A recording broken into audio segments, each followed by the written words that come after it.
Okay, so I'm going to make some comments here. I just had some thoughts about what happened in the markets today. Um, we'll bring up Yahoo Finance really quick. Make sure we still are where we're at is where we're at. So it's a bloodbath today. S&P's below 3,700, which people were saying is a support level. That's all technicals. Um, you know, this is the weird part about this is they got good economic news, and this has been going on for some time. Good news is bad news. So you get good economic news, and the markets, the investors are so dependent and reliant on low interest rates that when they see good economic news, it actually causes them to sell off because they know that the Fed is not going to lower interest rates anytime soon. This is a good example of just the irrationality of crowds, and the irrationality, how aggregates of human beings tend to just act instinctually. A group psychology is that of like a lizard brain, basically.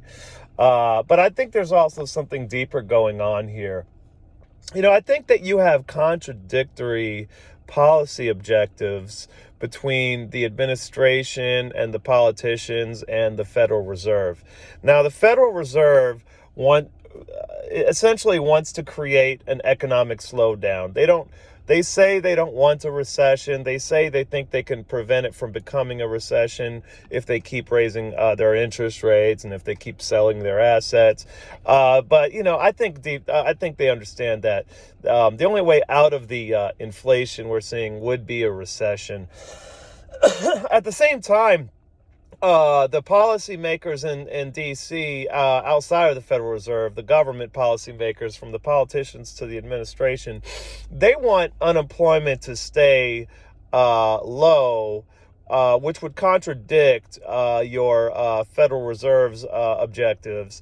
They want GDP to stay positive. And all of this, so they're doing things that would actually, what I think is going on is, one thing that's going on, obviously, is it's apparent to me that the federal government really has a lot of way too much influence over the private sector, and especially since the private sector is increasingly becoming centralized itself as small businesses are being destroyed, perhaps intentionally, perhaps not.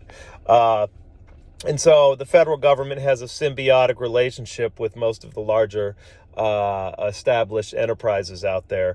And so they're able to, I think, discourage to a large degree firms from large firms from doing massive layoffs, despite the firms, probably despite the fact that layoffs would be a good thing for most of these firms, but they're probably under pressure not to do that. I'm sure there's all sorts of incentives to prevent that, and at the same time, the GDP numbers are calculated in a way that is in the best light for the administration, because they know that if unemployment goes up and if the GDP goes negative, then people are going to start talking recession. That's not good. Just the word recession circulating in the media is going to cause poll numbers to go down.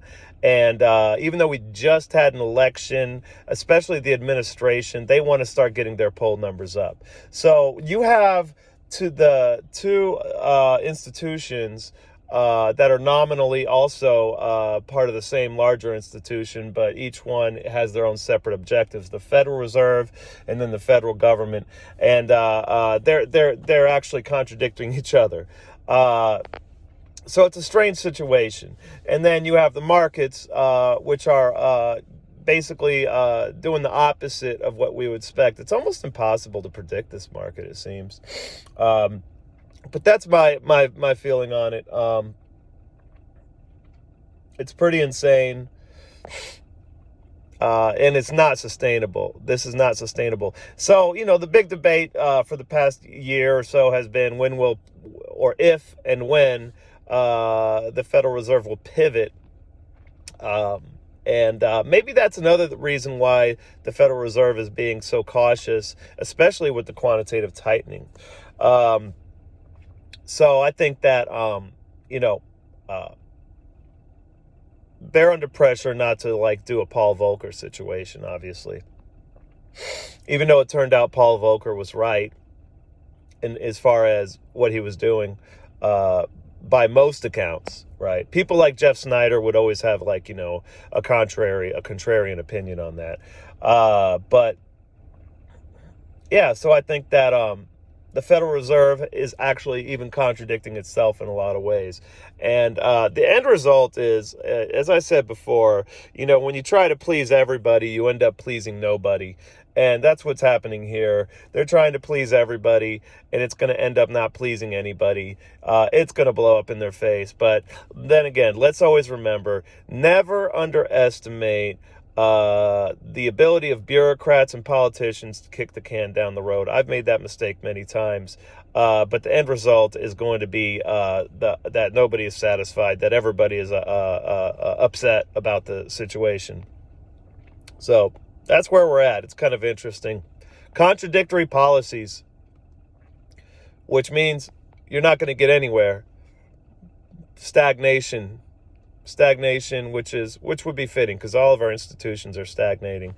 So that just encourages the stagnation by not doing anything, by trying to by creating a situation whereby you have two forces having polar opposite objectives. This is just going to cause stagnation. So I'm out.